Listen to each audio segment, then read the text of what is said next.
4 ദിവസം മുമ്പ് കേരളത്തിൽ എല്ലാ മാധ്യമങ്ങളിലും ഒരു വാർത്ത വന്നിരുന്നു. അതായത് കൃത്യമായി പറഞ്ഞാൽ കഴിഞ്ഞ ഫെബ്രുവരി 7-ാം തീയതി വെള്ളിയാഴ്ചയാണ് ആ വാർത്ത വന്നത്. ആ വാർത്തയിൽ പറഞ്ഞത് ഇന്നലെ അതായത് ഫെബ്രുവരി 6-ാം തീയതി 103 കോടി രൂപ സംസ്ഥാന സർക്കാർ KSRTCക്ക് നൽകിയെന്നാണ്. കഴിഞ്ഞ 2024-25 ബഡ്ജറ്റിൽ 900 കോടി രൂപയാണ് KSRTCക്ക് വേണ്ടി നീക്കിവെച്ചിരുന്നത്. 2024 ഏപ്രിൽ 1 മുതൽ ഈ ഫെബ്രുവരി 2025 6-ാം തീയതി വരെയുള്ള 10 മാസ കാലയളവിനുള്ളിൽ ആ 900 കോടി രൂപയ്ക്ക് പുറമെ അധികമായി 579.42 കോടി രൂപ കൂടി സംസ്ഥാന ഗവൺമെന്റ് KSRTCക്ക് നൽകി എന്നാണ് ആ വാർത്തയിലുള്ളത്. ആ വാർത്ത വളരെ ചെറിയ വാർത്തയായിട്ടാണ് എല്ലാ മാധ്യമങ്ങളും കൊടുത്തത് കൊണ്ട് തന്നെ പല ആളുകളും അത് ശ്രദ്ധയിൽപ്പെട്ടിട്ടുണ്ടാവില്ല. അതുകൊണ്ടാണ് ഈ പൊതുഗതാഗത മേഖലയിൽ സേവനം ചെയ്യുന്ന KSRTCയെയും സ്വകാര്യ ബസ്സുകളെയും താരതമ്യം ചെയ്തുകൊണ്ട് ഒരു വീഡിയോ ചെയ്യണമെന്ന് ഉദ്ദേശിച്ചത്. 1479 കോടി 42 ലക്ഷം രൂപ 3500 താഴെ KSRTC ബസ്സുകൾക്ക് വേണ്ടിയാണ് 10 മാസത്തേക്ക് സംസ്ഥാന സർക്കാർ നൽകിയത്. അതായത് ഒരു KSRTC ബസ് സർവീസ് നടത്തുന്ന വകയിൽ സംസ്ഥാന സർക്കാരിന് 42,26,900 രൂപയാണ് നഷ്ടം വരുന്നത്. അത് ഒന്നുകൂടി വിശദമാക്കി പറഞ്ഞാൽ ഒരു KSRTC ബസ് ഒരു ദിവസം സർവീസ് നടത്തുന്ന വകയിൽ സർക്കാർ ഖജനാവിന് 14,089 രൂപ 14,000-ലധികം രൂപ ഒരു ദിവസത്തേക്ക് KSRTC സർവീസ് നടത്തുന്ന വകയിൽ സംസ്ഥാന സർക്കാരിന് നഷ്ടം വരികയാണ്. അത് മാത്രമല്ല ഈ KSRTC ഇപ്പൊ അപകടത്തിൽപ്പെടുന്ന KSRTCകളൊക്കെ നമ്മൾ പരിവാഹൻ സൈറ്റിൽ പരിശോധിക്കുമ്പോൾ ഒരൊറ്റ ബസ്സിന് ഇൻഷുറൻസ് ഇല്ല, അതുപോലെ തന്നെ CF ഇല്ല, ബ്രേക്ക് എടുക്കണില്ല, അതുപോലെ തന്നെ മറ്റ് ബസ്സുകളൊന്നും നൽകുന്ന സൗകര്യങ്ങൾ നൽകുന്നില്ല. അത് മാത്രമല്ല KSRTCന്റെ ടിക്കറ്റ് നിരക്ക് എങ്ങനെ?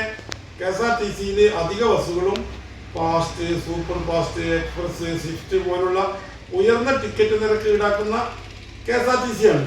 അതേസമയം സ്വകാര്യ ബസ്സുകൾ എങ്ങനെ സർവീസ് നടത്തുന്നത്? റോഡ് നികുതി മാത്രം ഒരു വർഷത്തിൽ ഒരു സ്വകാര്യ ബസ് 1.25 ലക്ഷം രൂപ നൽകുന്നത്. മറ്റ് നികുതികളും ഫീസുകളും വിൽപ്പന നികുതിയൊക്കെ വേറെ, അതൊക്കെ ലക്ഷക്കണക്കിന് രൂപ ഓരോ സ്വകാര്യ ബസ്സിൽ നിന്നും സർക്കാർ ഖജനാവിലേക്ക് എത്തുകയാണ്. അതേസമയം KSRTCയോ ഈ സർക്കാർ ഖജനാവിലേക്ക് ഒന്നും നൽകുന്നില്ല എന്ന് മാത്രമല്ല 1500 കോടിയിലധികം രൂപ ഓരോ വർഷം ഈ 3500 KSRTCക്ക് വേണ്ടി നൽകുക. അങ്ങനെ സർവീസ് നടത്തുന്ന KSRTC ബസ്സിന് വേണ്ടിയിട്ട് എത്രയോ വർഷങ്ങളായി സർവീസ് നടത്തിക്കൊണ്ടിരിക്കുന്ന ലക്ഷക്കണക്കിന് രൂപ മുൻകൂറായി സർക്കാരിന് നൽകുന്ന സ്വകാര്യ ബസ്സുകളുടെ പെർമിറ്റുകൾ വിവിധ കാറ്റഗറിയിലാക്കി, അതായത് ബസ് ഉടമകളെ വിവിധ തട്ടുകളിലാക്കി വിഭാഗീയത ഉണ്ടാക്കി ദീർഘദൂര ബസ്സുകൾ, ലിമിറ്റഡ് സ്റ്റോപ്പ് ബസ്സുകൾ എന്നീ വിവിധ തട്ടുകളിലാക്കി എത്രയോ വർഷങ്ങളായി സർവീസ് നടത്തുന്ന സ്വകാര്യ ബസ്സുകളുടെ പെർമിറ്റുകൾ KSRTCക്ക് വേണ്ടിയിട്ട് പിടിച്ചെടുക്കുക. അപ്പൊ ഇത് രണ്ടും നശിപ്പിക്കുക എന്നുള്ള ഒരു ലക്ഷ്യമാണ് ഇതിന്റെ പിന്നിലുള്ളത്. അതിൽ നമ്മൾ മനസ്സിലാക്കേണ്ട സംഗതി, ഈ ഇത്രയധികം നഷ്ടം വരുന്ന KSRTCക്ക് വേണ്ടിയാണ് സർക്കാരിന് ഒരു മുതൽ മുടക്കില്ലാതെ 10,000-കണക്കിന് ആളുകൾക്ക് തൊഴിൽ കൊടുക്കുക, യാത്രക്കാർക്ക് കുറഞ്ഞ നിരക്കിൽ യാത്രാ സൗകര്യം ഏർപ്പെടുത്തുക എന്നീ നിലക്ക് സേവനം ചെയ്യുന്ന സ്വകാര്യ ബസ്സുകളെ പെർമിറ്റുകൾ പിടിച്ചെടുത്ത് KSRTCക്ക് വേണ്ടി നൽകുന്നത്. ഏതായാലും KSRTCയുടെ ഈ കിരാത നടപടിക്കെതിരായി ബസ് ഉടമകളുടെ ആധികാരിക സംഘടനയായ ബസ് ഓപ്പറേറ്റേഴ്സ് ഫെഡറേഷന് പ്രക്ഷോഭ സമരങ്ങൾക്ക് നേതൃത്വം കൊടുക്കാൻ തീരുമാനിച്ചിരിക്കുകയാണ്. ഈ പ്രക്ഷോഭ സമരങ്ങളുടെ ആദ്യഘട്ടം എന്ന നിലയിൽ അടുത്ത 20-ാം തീയതി ഫെബ്രുവരി 20-ാം തീയതി തൃശ്ശൂരിൽ വെച്ചും, അതുപോലെ തന്നെ ഫെബ്രുവരി 25-ാം തീയതി കോഴിക്കോട് വെച്ചും, ഫെബ്രുവരി 27-ാം തീയതി കോട്ടയത്ത് വെച്ചും ആ ഭാഗങ്ങളിലുള്ള ആ മേഖലകളിലുള്ള എല്ലാ ബസ് ഉടമകളെയും തൊഴിലാളികളെയും അണിനിരത്തിക്കൊണ്ട് ഒരു പ്രതിഷേധ സംഗമം സംഘടിപ്പിക്കാനാണ് തീരുമാനിച്ചിട്ടുള്ളത്. ഈ പ്രതിഷേധ സംഗമത്തിന് ശേഷം സെക്രട്ടേറിയറ്റ് മാർച്ച്, മറ്റ് സമരമാർഗങ്ങളൊക്കെ ഫെഡറേഷൻ രൂപം നൽകിയിട്ടുണ്ട്.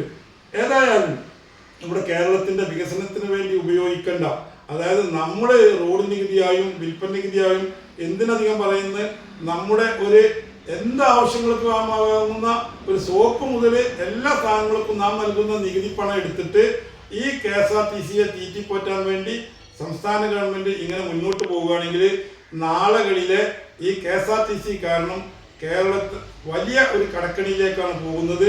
അതുകൊണ്ട് ഈ സ്വകാര്യ മേഖലയും ഈ KSRTCയും തമ്മിലുള്ള വ്യത്യാസം മനസ്സിലാക്കി എല്ലാ പൊതുജനങ്ങളും അതുപോലെ തന്നെ രാഷ്ട്രീയ പാർട്ടി പ്രവർത്തകരും പൊതുപ്രവർത്തകരും ഞങ്ങൾ 20-ാം തീയതി 25-ാം തീയതിയും 27-ാം തീയതി നടത്തുന്ന ഞങ്ങളുടെ പ്രതിഷേധ സംഗമത്തിന് എല്ലാവിധ പിന്തുണയും പങ്കാളിത്തവും ഉണ്ടാകണമെന്ന് അഭ്യർത്ഥിച്ചുകൊണ്ട് നിർത്തുന്നു.